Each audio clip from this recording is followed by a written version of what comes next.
अस्सलामुअलैकुम नाज़रीन, एक नई वीडियो के साथ मैं हूं आपका मेज़बान रज़ा अब्बास। शाम में दरूस कबीले और नए शाम की हुकूमत के माबैन बड़े पैमाने के ऊपर जंग शुरू हो चुकी है। ये दरूस कबीला है क्या, इनके अकायद क्या हैं, ये कितने ममालिक के ऊपर फैले हुए हैं और आखिर क्यों इसराइल इनकी मदद को आ गया है, और क्या ये वही जंग है जिसका जिक्र रिवायात में किया गया है। ये बड़े अहम और बुनियादी सवालात हैं और शाम की जो सूरत हाल इस वक्त बन चुकी है उसको आज के इस व्लॉग में समझने की कोशिश करेंगे। मगर उससे पहले आपसे दरख्वास्त की वीडियो को लाइक और चैनल को सब्सक्राइब जरूर कीजिएगा। तो मामला कुछ यूँ है कि दरूस कबीला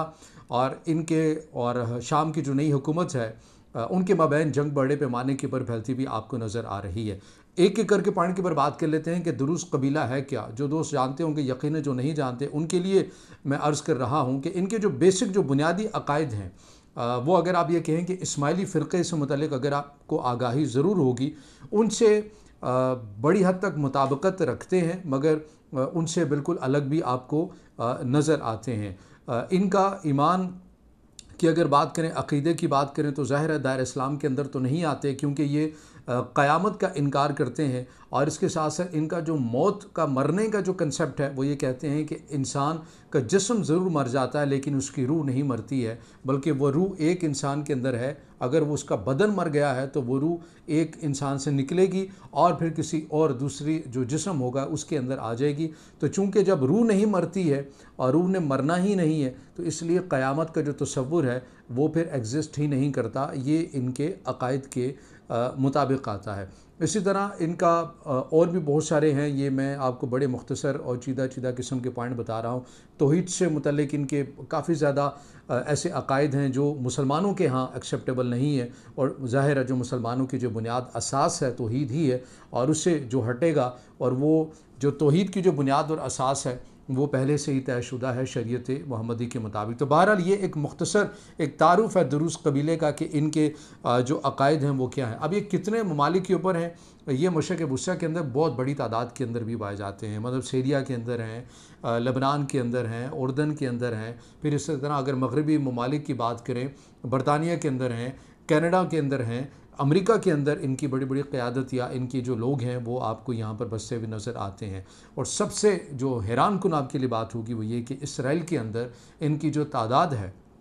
वो बताई जाती है कि 1.5 लाख या 1,80,000 के करीब इनकी जो आबादी है वो इसराइल के अंदर है। और इनके जो रूहानी जो पेशवा हैं वो भी इसराइल के अंदर हैं, और वहीं से दर्स व तदरीस जो है वो अपने मज़हब के मुताबिक वो करते हुए भी नज़र आते हैं। और यहाँ पर एक ये भी हैरान कुन बात है कि इसराइल की हुकूमत ने या इसराइल की स्टेट ने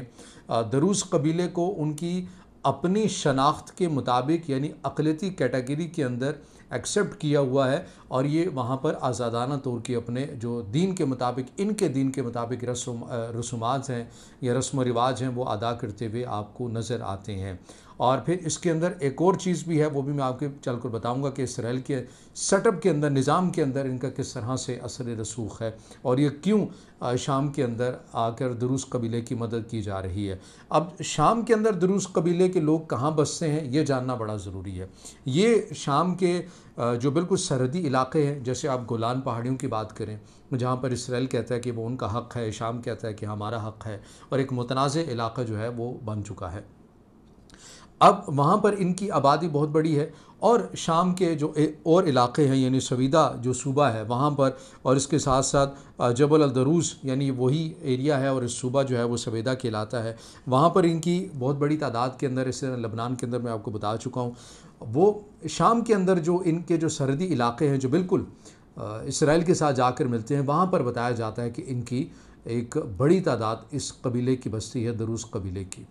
अब इनके माबैन जंग क्यों शुरू हुई है, शाम की हुकूमत के माबैन और दरूस कबीले के माबैन। दरूस कबीले का ये कहना है कि हमारे जो बिज़नेस कम्युनिटी से रेलिवेंट जो लोग थे, बड़ी अहम जो शख्सियात थी, उन्हें अगवा किया गया है, कुछ लोगों को मारा गया है। अब ये उन्होंने ये बात कही है, उसकी बिना के ऊपर दोनों जो फ़िरक़ैन हैं उनके माबैन जंग ने शिद्दत इख्तियार की, और देखते ही देखते अब बड़ी तादाद के अंदर आपने भी वो विजुअल वो तमाम चीज़ें जो हैं वो देख रखी हैं। यहाँ पर एक और चीज़ भी ज़ाहिर है उसको नोट करना बड़ा ज़रूरी है कि जो शाम का जो नया सेटअप आया है डिक्टेटर बशार अल असद के बाद, और जिस नए सेटअप को लाने के अंदर तुर्की ने बड़ा अहम किरदार अदा किया है और अमेरिका इसके ऊपर बड़ा खुश रहा। अमेरिकी सदर डोनाल्ड ट्रंप ने बारहा ऑन द रिकॉर्ड वो स्टेटमेंट दी कि उर्दगान ने बड़ा एक अक्लमंदाना ये इक़दाम करते हुए तुर्की के शाम के एक नए सेटअप को तब्दील किया। तो उस सेटअप के अंदर तो मसला नहीं है, यानी वो एक आलमी ताकतों के लिए जो शाम के एक नए सदर हैं वो यस मैन है, इससे ज़्यादा नहीं है, वो यस मैन का किरदार अदा करते हैं। लेकिन मसला कहीं और आ रहा है। दरूज़ कबीले के जो लोग हैं, अब इनके माबैन और शाम के एक नई अबूरी सेटअप के अंदर जब ये जंग छिड़ी और ये छिड़ चुकी है, बड़े पैमाने के ऊपर होगी है, और जब शाम की जानिब से अपने जो अहलकार हैं, सिक्योरिटी फोर्सेस हैं, उनको भेजा गया, तो वहाँ से हमने ये देखा जो चीज़ें निकल कर सामने आ रही हैं कि इसराइल की जानिब से एयर स्ट्राइक की गई, शाम की सिक्योरिटी एहलकारों के ऊपर, उनकी गाड़ियों के ऊपर, उनके टैंक्स को तबाह किया गया। अब शाम इसराइल क्यों चाह रहा है कि दरूज़ कबीले को, हालांकि ये मामला तो शाम के अंदर का है, शाम के अंदर लड़ाई हो रही है, तो इसराइल क्यों आ रहा है? और शाम के अंदर अब तो हुकूमत भी एक ऐसी है जो कि यस मैन है, वो तो इतनी इसराइल के ऊपर बात भी नहीं करते, बल्कि वो इसराइल को तस्लीम करने के हवाले से बैक चैनल के ऊपर राबते भी हो रहे हैं। तो फिर इसराइल क्यों आखिरकार दरूज़ के हिमायत में आ रहा है और इस शाम की जो हुकूमत है उसके लिए मसाइल खड़े कर रहा है? अब इसके अंदर एक चीज़ है जो समझने वाली है। जैसे मैंने कहा कि दरूज़ कबीले के जो लोग हैं उनकी आबादी है 1.5 लाख या 1,80,000 जो इसराइल के अंदर रहती है, और उन्हें एक अलहदा मजहबी शनाख्त भी हासिल है। अब इनसे मुतल्लिक ये भी कहा जाता है कि दरूज़ कबीले के जो लोग हैं ये इसराइल की आर्मी में भी सर्व करते हैं, इनके वहाँ पर बड़े ओहदे भी हैं और निचली सतह के ज़ाहिर सिपाही भी मौजूद हैं, यानी पूरी कमांड से लेकर नीचे तक इनके जो लोग हैं, इस कबीले के जो लोग हैं या इनके नज़रियात से हम आहंग जो लोग हैं, कम्युनिटी पूरी है, उनका असर रसूख इसराइल की आर्मी के अंदर भी है, क्योंकि वो वहाँ पर रहकर आपको सर्व करते हुए नज़र आते हैं। ये एक बहुत बड़ा फैक्टर है। दूसरा बड़ा फैक्टर ये है कि इसराइल गो के ये चाहता है कि सीरिया के साथ उसके ताल्लुकात जो है वो मामूल पर आ जाएं, मगर उसके बावजूद एक स्टेबल सीरिया वो गवारा नहीं है। अगर वो स्टेबल सीरिया हो जाता है तो कहीं ना कहीं इसराइल को ये खटका मौजूद है कि कल को दोबारा से उसके लिए एक मुश्किल पैदा हो सकती है। तो इसलिए ये ओवरऑल मैं बात कर रहा हूँ एक मजमूई तौर के ऊपर कि ये आलमी क़ुव्वतों को भी सूट करता है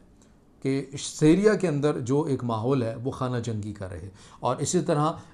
रिवायात के अंदर जिन चीज़ का ज़िक्र आता है वो भी यही है कि जब एक वक्त आएगा कि मुसलमानों को ये लगेगा कि अब सीरिया हमारे हाथ से निकलने वाला है, यहाँ पर अब मुसलमानों का कला कमा होने वाला है, ये ख़त्म होने वाला है, जंग बड़े पैमाने के ऊपर फैलने वाली है, तो उससे पहले 3 गिरोह होंगे, उनके माबैन आपस में इंतहाई सख्त किस्म की लड़ाइयाँ होंगी। तो ये जो कहा जा रहा है कि दुरूज़ कबीले और शाम के माबैन जो लड़ाइयाँ हैं, चीज़ें हैं, ये भी आप कहीं ना कहीं इसकी सूरत में है, क्योंकि डिक्टेटर बशारुल असद की हुकूमत के बाद